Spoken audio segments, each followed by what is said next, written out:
Mummy नाराज तो होने ही वाली। वो तो चाहती कि मैं doctor he बनूं।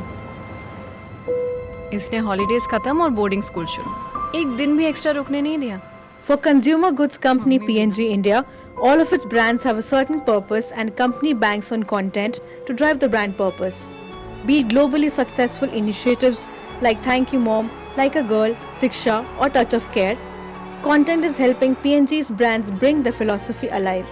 The company recently launched a second leg of Vic's Touch of Care initiative with yet another powerful content.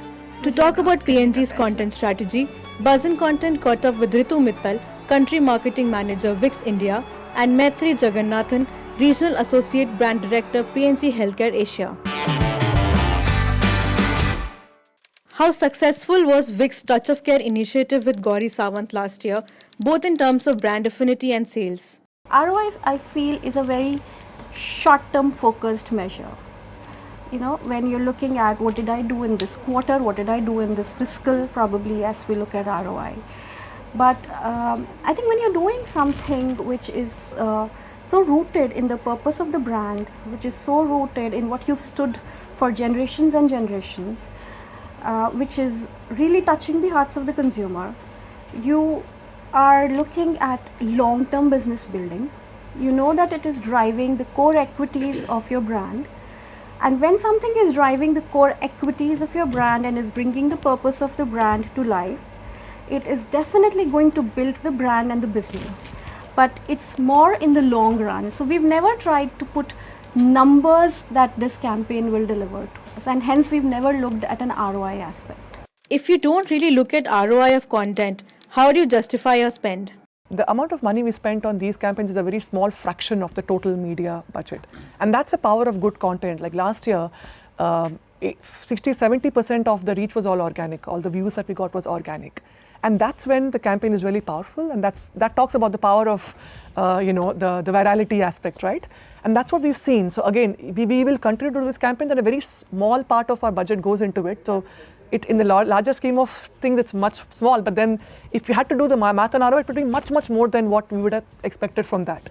But the point is, it needs to be a content that also drives organically. That's the most critical part, and that's why the right content becomes important.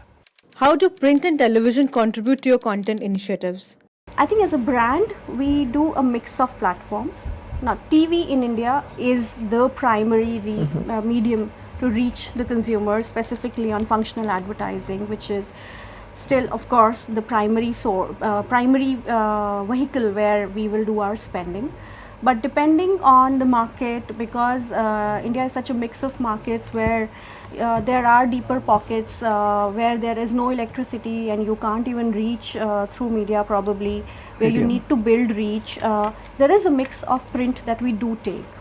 So that's one reason that we may take print. The other reason obviously is print works as a medium for specific areas of when you're launching something new, when you need something quick as a message to be driven. So there are various reasons where we do choose print as a medium as well. What drives P&G's content strategy? We at P&G, we've always believed that every brand exists for a purpose, and every brand tries that they come up with content which can bring that purpose to life and tries to share that with their consumers.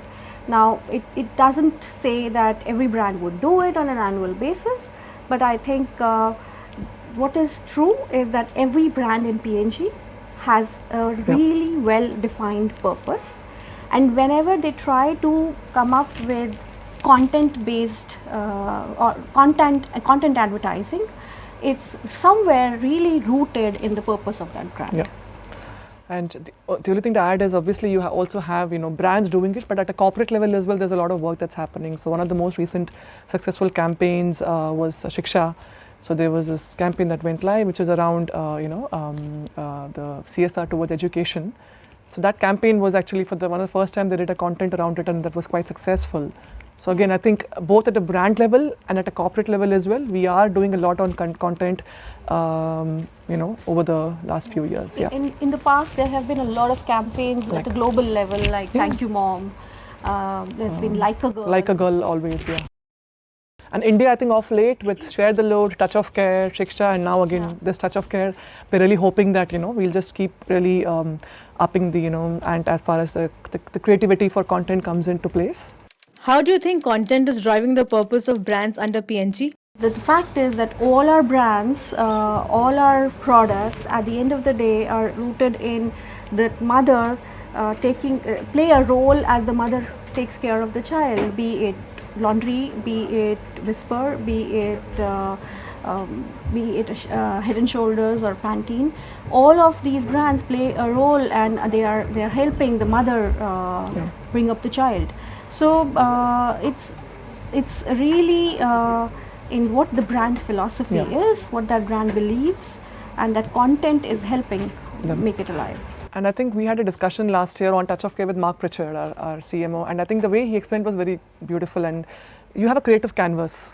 You basically have a creative canvas for all your campaigns. You'll have to, and needs to be part of it, your affinity, and we call it the affinity videos or affinity campaigns, like these content campaigns. And you think that becomes a critical part, and you have to do it year on year. It can't just be a one-time activity. So that is the piece we're learning on. A lot of the brands who've done very successfully are one, of course, they have to have the fit. That's a base criteria, that you need to find that area, that sweet spot where the content really fits in very well. It can't just be fake, it can't be a force fit. But once you've figured that out, let it be part of the creative canvas. You can do all the other things. You can do your 15-second TV ads, your radio ads, your print, your POSM, all of that. But this still needs to be there as part of the canvas to ensure that it's driving the overall equity of the brand. Would you call your content strategy inspiring for other brands? I think more than other brands, what we take more pride in that it is inspiring for people. Yeah. Because I think that the most fulfilling part of being a marketer is when you meet a consumer and they tell you that, we saw this content and we were really touched by it, and we shared it with our friends. Yeah. And that part is, I can tell you, more fulfilling than even delivering the sales for the year. No, and I think, of course, I mean, the awards that the campaign has won is really testament to how it's inspired a lot of other people around in the industry. I mean, we won Vicks was given the brand of the year last year by CNBC. So those are all just, I mean, they are all ways to acknowledge that, yes, this campaign has inspired people, but what she's saying is right. I mean, when consumers talk to you, like we shared this campaign recently with someone last 2 weeks back, and the consumer said, I feel proud to be buying a brand like this when you do a cause. So again, that is what we're going behind, and that is essentially the objective to how do you really drive the equity of the brand and really make consumers fall in love with your brand, because nothing can be more fulfilling than something like that for a marketer.